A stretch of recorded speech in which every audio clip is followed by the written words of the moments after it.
What's going on, all you tankers and anybody else who might end up watching?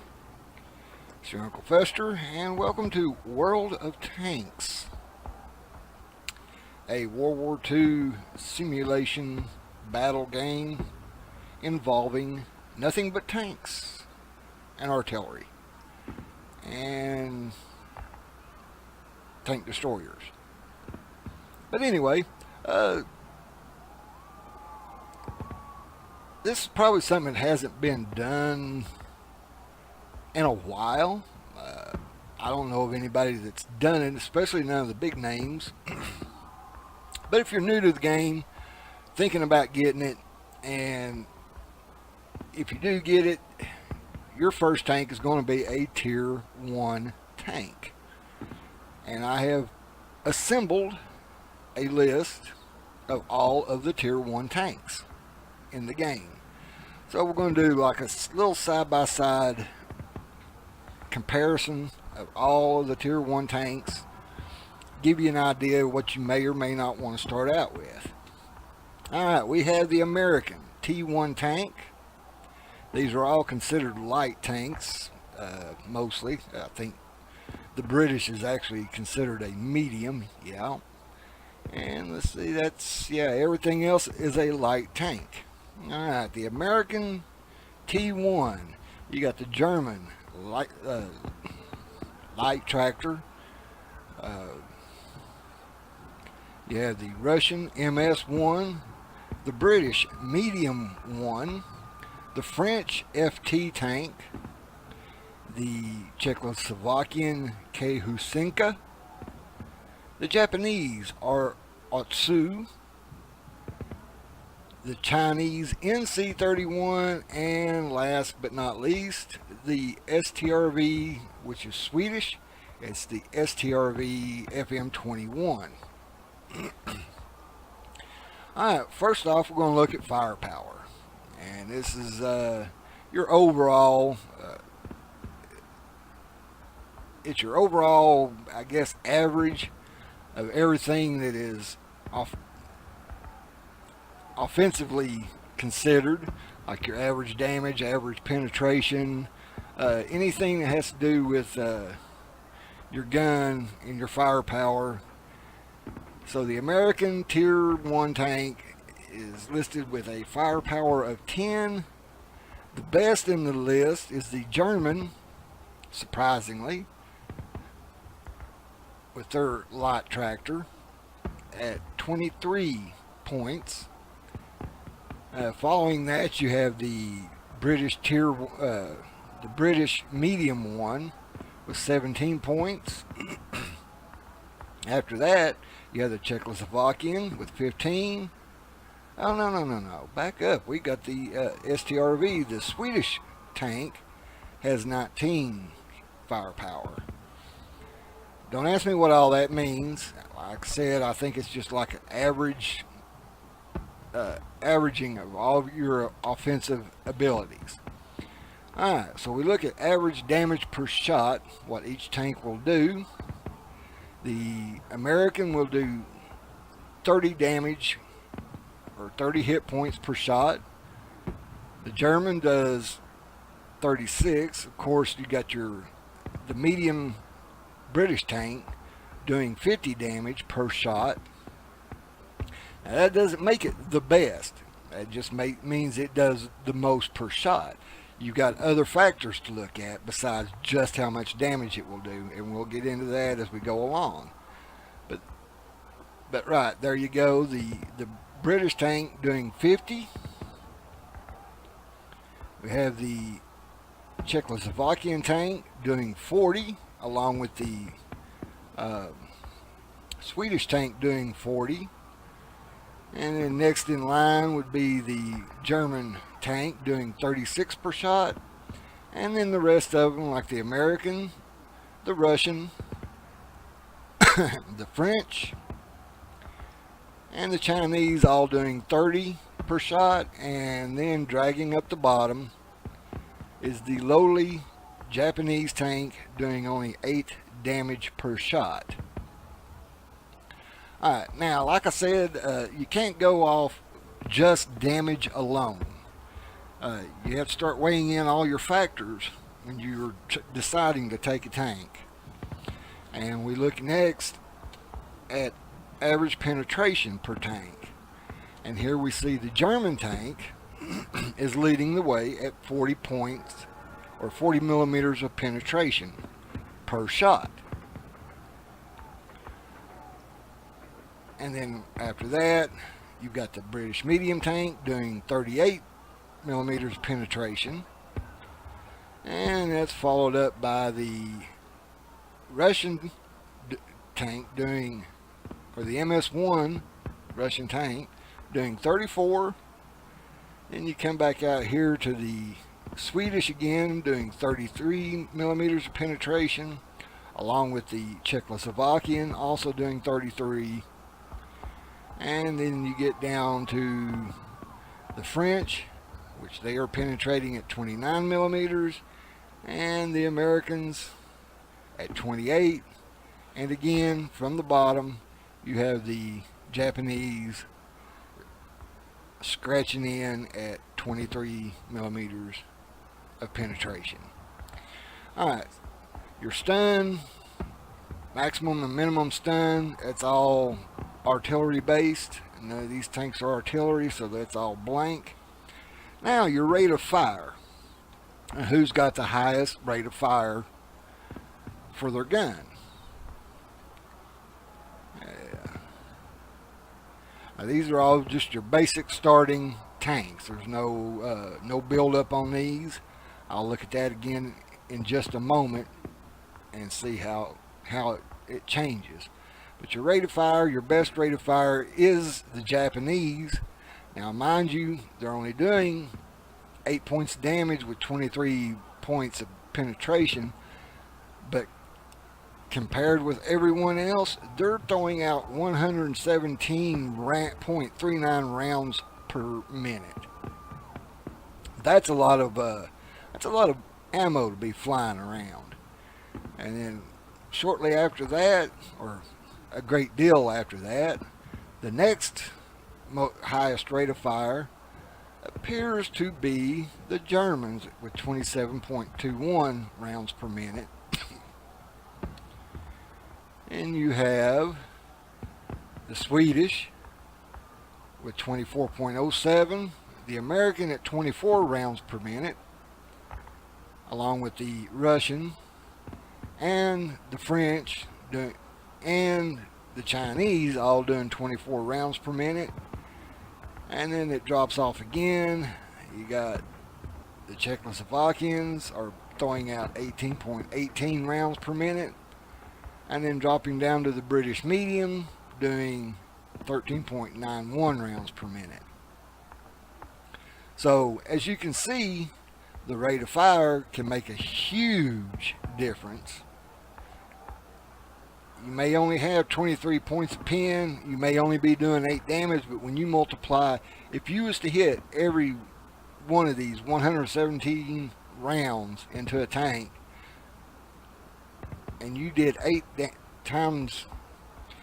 points of damage per shot, let's see here, that's 117 times 8, that's 936 points of damage done. So you can see, don't count the Japanese out because they've got the lowest firepower, they've got the lowest penetration, they got the lowest damage. Don't count them out, because probably not going to hit every shot, but that's a lot of rounds per minute doing 8 points of damage each. That's going to rack up some damage. So like I say, you don't count out because something's doing a low damage compared to something else. You got to look at all your factors. So there you got the Japanese coming in with a high rate of fire. Alright, reload times between shots. And we have the German has the lowest reload time per shot, 2.21. Now that's not going to count on the Japanese Otsu, because that might be a clip fed, like a machine gun. So, alright, your gun traverse speed. They do traverse. I don't know why it's not showing anything here. I don't know. Oh, gun traverse, that's going side to side. But the turret traverse, there we go. And the Germans coming in with a respectable 39 degrees per second. Looks like followed up from that, you have the American and the Russian tanks coming in at 35 degrees per second, followed very shortly by the French at 34 and the Chinese at 34. You got the British tank, the medium 1, coming in at 33.38 degrees per second, and down to 28 on the Czechoslovakian and the Swedish tanks. Alright, gun depression and elevation angles. Alright, depression is how far down the gun will point, and elevation, of course, the opposite, is how far up it will point. And the best one here is, once again, the Japanese Oratsu with a negative 20. I mean, that gun is almost pointing straight down. And it's got a gun elevation of 35 degrees, which is only matched by the Chinese and the French as far as elevation. Nobody even comes close to it in depression. You can sit on the edge of a cliff well above anybody's elevation angle and shoot straight down on them, and they can't return fire if you find a spot like that. I mean, you look at some of these others. Of course, now the Chinese and the French both have the same elevation, so they can point up pretty decently. And below that, you got 25 degrees on the Russian, on the German also, and then you've got 20 degrees of elevation on the American and the Czechoslovakian. And let's see here, the Russian 25, yeah, we got that.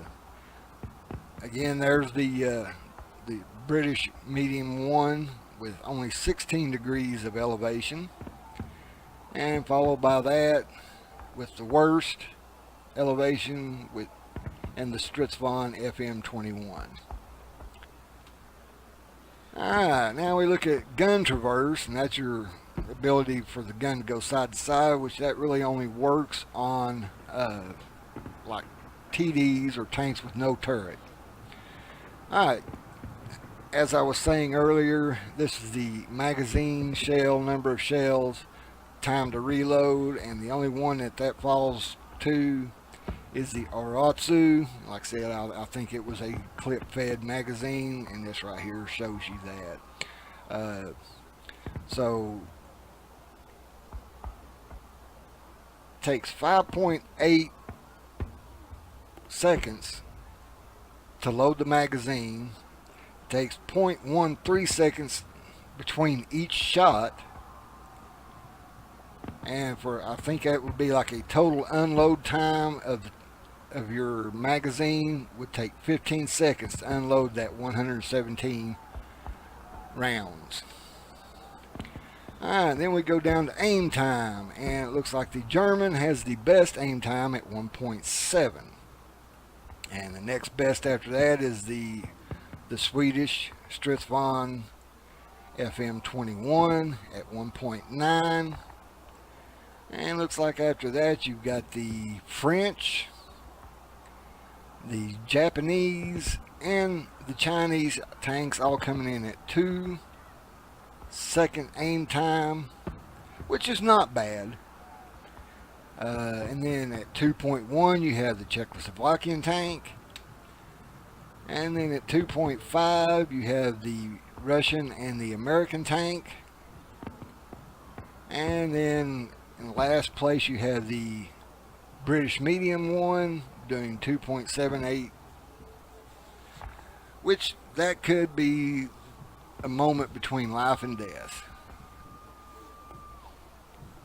And your dispersion, that's over 100 meters, how much the trajectory of your shell will alternate, or will alter. And the lowest being in the British medium one at 0.43. So over 100 meters, it'll be off by about 0.43, which is not too bad. It gets a lot worse the higher tier tanks you get to. But after that, you've got the German at point. Oh, wait a minute. No, we've got the Swedish in at 0.44, along with the Czechoslovakian at 0.44. And that's followed by slightly worse in the German at 0.46. I mean, it's not a big difference there. Then after that, it gets really bad for your dispersion. In the following tanks, you get the American, the Russian, the French, and the Chinese all coming in at 0.54, and then the worst dispersion in the Japanese tank at 0.56. So basically, I mean, if you take the Japanese tank, don't be trying to shoot at long distances, because you're going to miss more of your shots than you're going to hit. But I mean, still 0.56 is not too bad overall. And then the final firepower statistic is your average damage per minute, or in other words, what your gun will end up doing overall in the long run. So the German tank coming in at the highest with an average damage of 980 hit points of damage per minute, which is, I'm thinking, and I am correct, with the Japanese tank coming in at 939, just shortly behind it. But you got to remember, the German tank also has the best reload time, so it's going to put more of its shots out, per minute. And when you've got the highest penetration and very nearly the best damage per shot, the German tank is starting to look pretty good. But, and then, got 720 on the Russian and the American, 720 on the French, 727 on the Czechoslovakian, 720 on the Chinese, 963, which is pretty respectable also, on the Swedish Stridsvagn. And looks like, let's see, the worst is the 720 with the Americans. You got 727 with the Czechoslovakian tank. Alright, we move along to survivability. And just like with firepower, I'm assuming the higher the better. So coming in with the highest survivability is the Japanese tank with 4, followed up by the Chinese, the Swedish, the French, all at level 3. Then down at level 2, you've got the Czechoslovakian and the Russian. And then at the bottom of the list, the lowest chance of survivability is the British medium 1 and the American T1 tanks. Has the worst survivability. And we'll look into that now. The tank with the highest hit points is the British medium with 140. That's fairly respectable at tier 1. Followed up by the German with 130 and the Swedish with 130. Then it drops down to 115 points, hit points is what that is. With the French tank, 115 for the American tank. And drop a little more. We've got the Czechoslovakian, the Japanese, and the Chinese tanks all coming in at 110 hit points. And at the bottom of the list is the Russian tank, the MS-1, has the lowest hit points. Alright, factors on this, 100 hit points may not be that bad if you had good hull armor or turret armor. But unfortunately, the Russian tanks do not have the worst, but they do not have the best. But we look and see that as far as hull armor, the Japanese Aratsu with 30 on the front, 30 on the sides, and 22 on the rear. Now you got to remember the lowest penetration was the Aratsu. It has 23 points of penetration, but its rear armor is 22, so it can pin itself in the rear all day long. But now, you take an Aratsu against an Aratsu and you shoot him from the front, you're going to have a hard time penetrating an Aratsu with an Aratsu from the front. But it's got 30 points of armor. And, the highest pin, of course, the British medium, 1, with 50, I'm looking at damage, not penetration. The German has 40 points of penetration, so it's going to pin the Aratsu all day long from the front.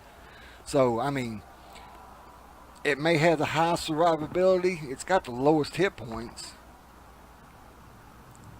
So you're probably looking at things like speed and its damage output. It's got the second best damage output in the game at tier 1. And when you're slinging 117 bullets doing 8 points damage each, you're gonna hurt any of these other tier 1 tanks. But it's got the best hull armor, the Aratsu, the Japanese tank, with 30, 30, and 22. But now its turret armor, it's got a small turret, but its turret armor is only 20, 20, and 20. Now the best turret armor is on the Chinese tank, and it's got 22 all the way around, but it's got really bad hull armor. Most tanks' hull armor is bad. Now the French tank turret armor, it ties on front and the sides, but not the rear. And you got 14s, you got 20s, and then the absolute worst. You look at the British medium 1, and you think it's got that high damage per shot, but when you look at its hull armor and its turret armor, it's basically you're gonna be shooting paper. It's only got 6 points or 6 millimeters of armor, which is not very thick. So the British and the American, they've got the worst armor of all the tier 1 tanks. That's why their survivability are the lowest. Alright, now let's move on to mobility. So, this is your ability to zip around the battlefields, and we look at the American T1. It's got the best mobility overall with 475, and looks like the Germans are really the only contenders for that mobility at 425. You got a couple of tanks in the 300s here. You got the Russian at 374. That's almost 100 points less in mobility than the American. And you've also got the Chinese NC31 with 312. Everything else below 300. you're looking down in the 289, 270, 291. I mean, the Aratsu, it's got, basically it's the worst mobility, so you're not going to zip around. It may have the best survivability overall, but it's not going to move that quick. You can take your T1 tank, your American T1 tank, and you run circles around the Japanese tank all day long. It's got 50 more points than the German. And then you got your load limits. They're all going to average right around the same thing. You got 8.3 here. You got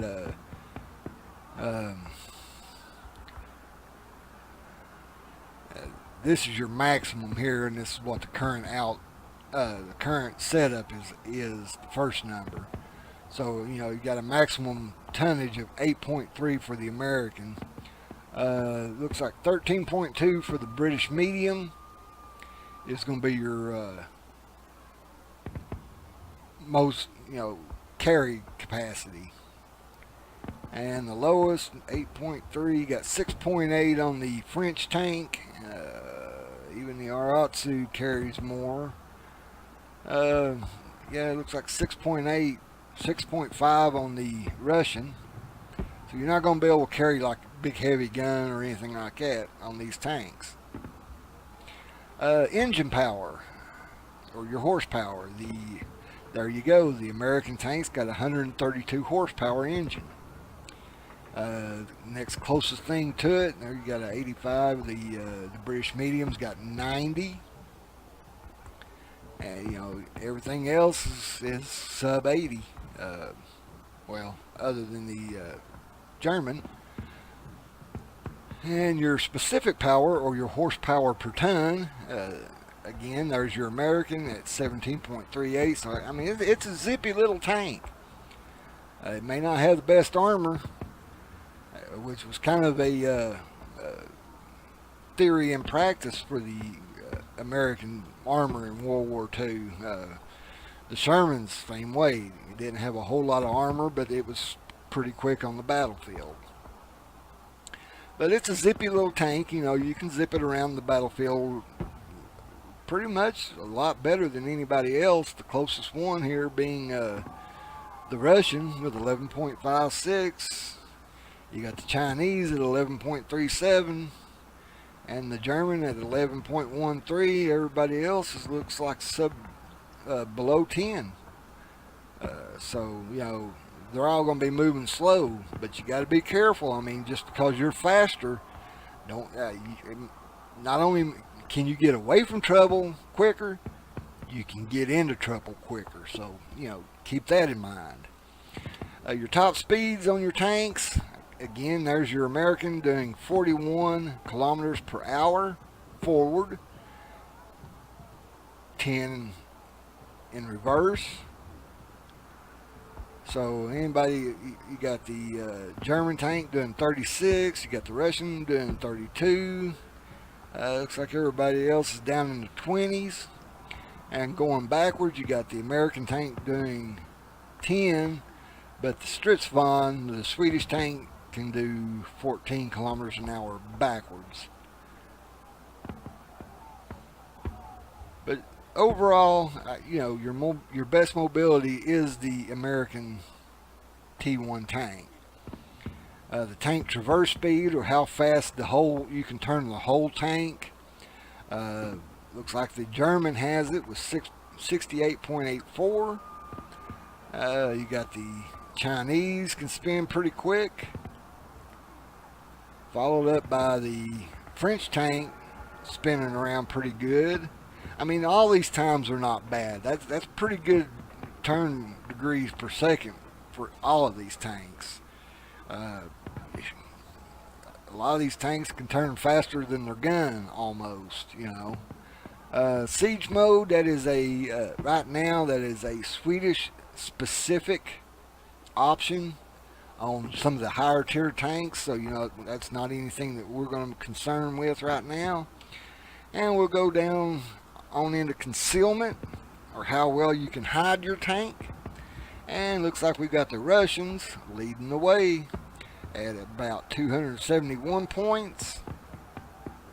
Followed up by that, you've got the French tank at 245. You've got the little Japanese tank at 250. 227 for the Chinese. You got the American and the German tanks. They're both got around a 230. None of those are that bad. And let's see, you got concealment at 14.99, sitting still, and it's got the best concealment while moving. Of course, now if you go through an open field, you're not going to be concealed. You can't hide a tank in an open field. Just can't be done. And spotting, let's see, you got the German tanks. It's got the high spotting, and who's got the lowest? Looks like it's pretty well tied between everybody else except for the Swedish tanks at 335. So got a 310 meter spotting range on the German tank. Got 290 on the Swedish tank, and everybody else is down about 280. And your radio signal range looks like the best. You got a three-way tie here with the French, the Japanese, and the Chinese tanks all boasting 300 meter signal range. Everybody else down around 270, 260. And that's pretty much all your tanks right there. Give me just a second here.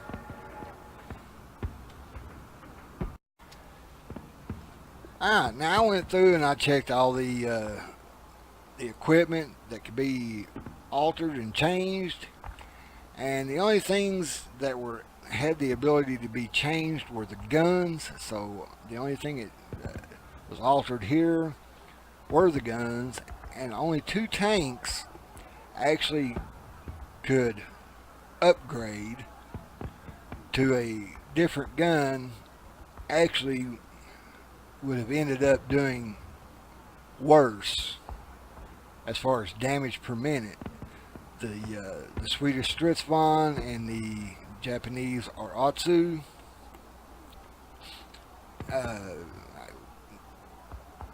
did the best damage with their starting guns. So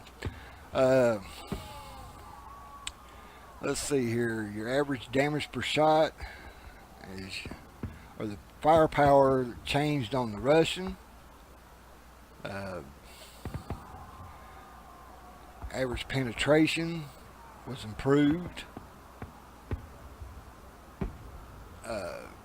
Rounds per minute, the German Leichen tractor or light tractor actually now outdoes the Aratsu with its clip-fed magazine.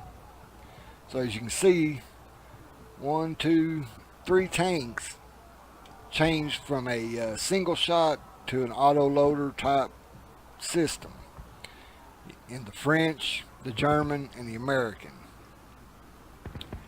Didn't really help the Americans out. I mean, they're doing a little bit more damage than they were, but now your biggest damage output with the second gun, the German leads the way with doing about 1,318 points per. That's hit points per minute damage done. Everybody else, other than you got the Americans right at 900, everybody else kind of floating above 939 for the Aratsu and the French tank. Everybody else's pro is 950 plus. Oh, wait a minute. The Chinese only doing 939. So, armor, none of that changed because couldn't change the turret or anything on any of them. Engines couldn't be changed. that's basically that's your outlook for your tier 1 tanks. Uh, you know, consider your own play style. If you're just getting into the game, of course you don't know what your play style is. I'll tell you what mine is. I'm hyper aggressive. I tend to push further than I should, and I end up getting myself killed a lot. Now, you would think that somebody who's played over 11,000 games would learn by now. Well, I'm finally starting to learn, but it's I'm old, I'm slow, and my mental thoughts on the game are not as advanced as some of these younger kids that play the game. They get a better, quicker grasp on it than someone my age. I think in terms of teamwork, and a lot of these kids, you know, they think more individually. But everybody's got their own different play style. You play a few games, you'll figure out. You may even already know from other games that you played how your style is. Just keep things like that in mind. But there you go. That's your tier 1 tanks, every one of them, in a nutshell. And I hope this gave you something to look at, something to consider. If you're new to the game, instead of going through and looking at each one individually in your own garage, you can just look at this video. If you know somebody who's getting into the game, you can turn the volume down and just look at the game. Look at the video as I show it here. Or they can do this themselves. But there you go. I'm not going to say which one's the best. I haven't played tier 1 in forever. Of course, when I started playing tier 1, some of these tanks weren't even in the game. None of these were in the game when I started playing. All these right here, not in the game. All I had was French, British, Russian, American, and German.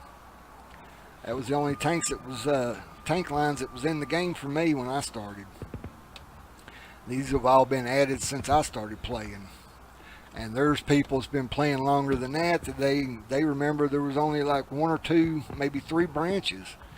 Some of these are like the British are new to them, the French are new to them. People like Quickie Baby and the Mighty Jingles, Circumflexes, a lot of those guys, they've been playing since the game come out, and they're much better players than I am. Well, except for maybe Jingles. He says he's pretty crappy. I wouldn't mind going head to head with him and see. I think he could beat me. But anyway, it's been Uncle Fester. Hope you enjoyed the video. Hope it helped you out. Y'all take care. Have fun on the battlefield, and try to remember it's a game. Don't take anything personally. Y'all take care. Later.